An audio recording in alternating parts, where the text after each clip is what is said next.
Welcome to CATEX TV. My name is Frank Fortunato. Today is Friday, June 23rd, 2017. If you want to follow us on Twitter, please go to CATEX TV.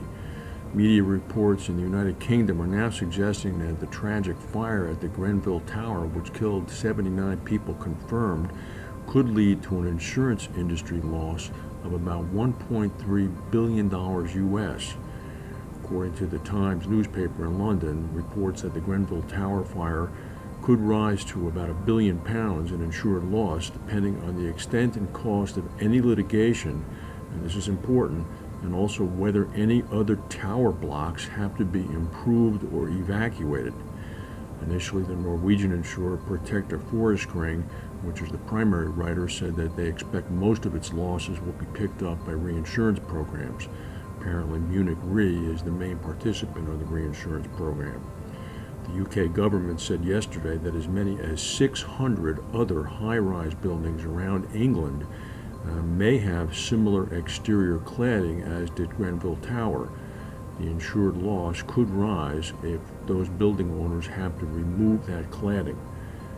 This would mean that the Grenfell Tower fire loss could be the largest ever insurance claim for a building fire.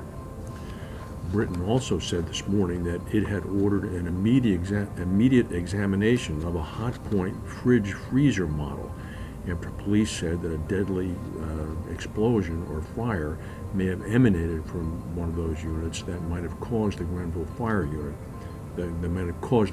fire.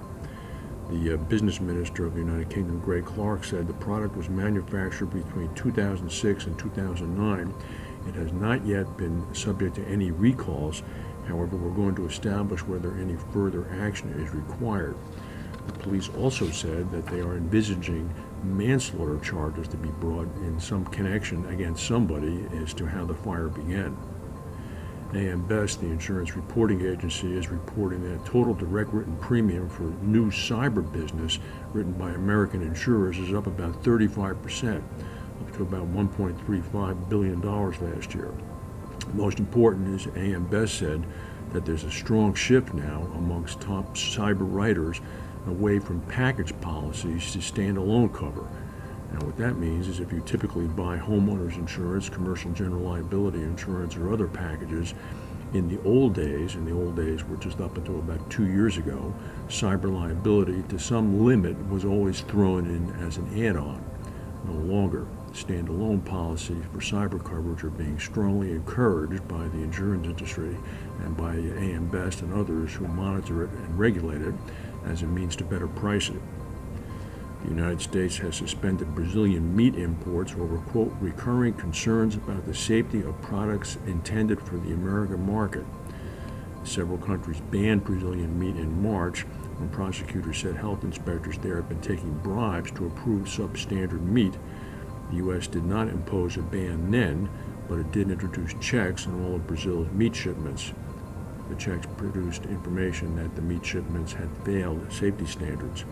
Brazil is the world's largest red meat and poultry exporter, selling more than about $12 billion US a year. 5 months ago, a couple of weeks after being sworn in as president, President Trump popped in at the Boeing plant in South Carolina where 787 Dreamliners are produced. It was a little bit of a Trump rally, complete with people wearing Make America Great hats and Trump prancing around the stage going, Trump, Trump, Trump. He promised that they're going to fight, he is going to fight for every last American job. Yesterday, workers at the plant in North Charleston learned that 200 of them will be facing layoffs.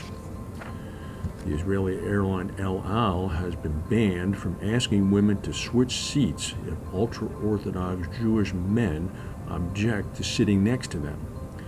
Renee Rabinowitz, 82 years old, who is a Holocaust survivor, brought a damages claim against El Al after she was asked to move.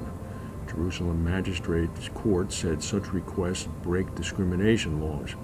The airline says it never pressures passengers to swap seats, but since strictly Orthodox men must avoid even accidentally touching a woman other than their wife in order to guard against extramarital attraction, the airline does try to reseat women. No more. Very interesting. Sort of refrain from any comments whatsoever. Tropical storm Cindy has broken up. It did bring some flooding to the Gulf Coast. It's moving up the central part of the country today as a serious rainstorm. It will be in the mid-Atlantic area tomorrow. That's the news for today. If we have any breaking news, we'll come back and tell you. Thank you for watching, and we'll see you Monday.